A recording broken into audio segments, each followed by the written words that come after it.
Pjesëmarrja e kryetarit të komunës së Prishtinës për parim Rama në protestën e organizuar në Tiranë në mbrojtje të Thaçit dhe të tjerëve ka ngjallur reagime të shumta.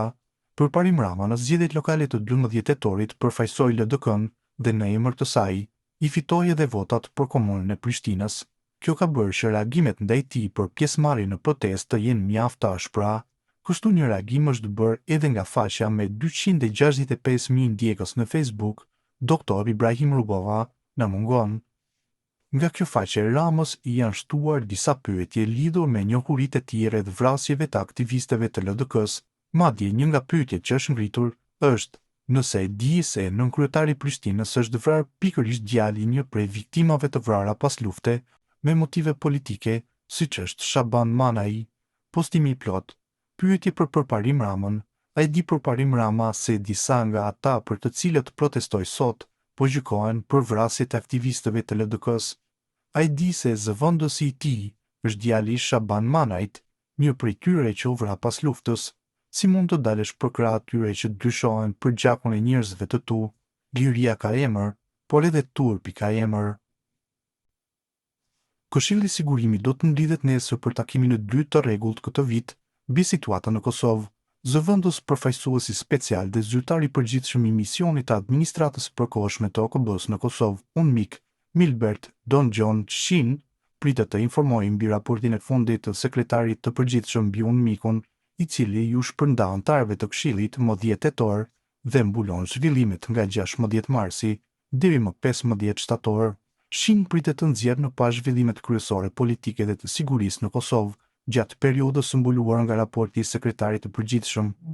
Ai mund të vërejë se është bërë pak përparim në zbatimin e marrëveshjeve të lehtësuara nga BE-ja, përfshirë marrëveshjen e shkurtit 2023 në rrugën drejt normalizimit, e njohur edhe si marrëveshja e Ohrit, dhe se tensionet midis Serbisë dhe Kosovës kanë vazhduar të jenë të larta.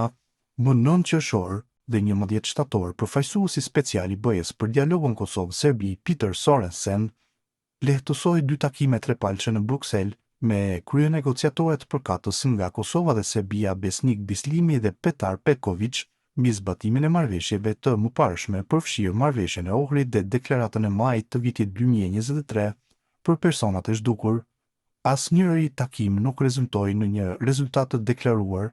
Duket se takimi 11 shtatorit përfundoi pa përparim domethënës midis të dyjave palëve për shkak të pikpamjeve të ndryshme mbi përparimin e çështjeve në zbatimin e marrëveshjeve të mëparshme. Për më tepër, megjithse palët ranë dakord zyrtarisht për krijimin e Komisionit të Përbashkët për personat e zhdukur në dhjetor 2024, takimi i tij inaugurues nuk u zhvillua siç ishte planifikuar pas bisedimeve të 11 shtatorit. Në këtë drejtim, në takimin e së martës, Shin ka të ngjarë të bëjë thirrje e Kosovës e Serbisë për të angazhuar me mirëbesim drejt përmbledhjes së bisedimeve të normalizimit dhe të përfitojë nga krijimi i komisioneve brenda kornizës së dialogut të lehtësuar nga BE-ja.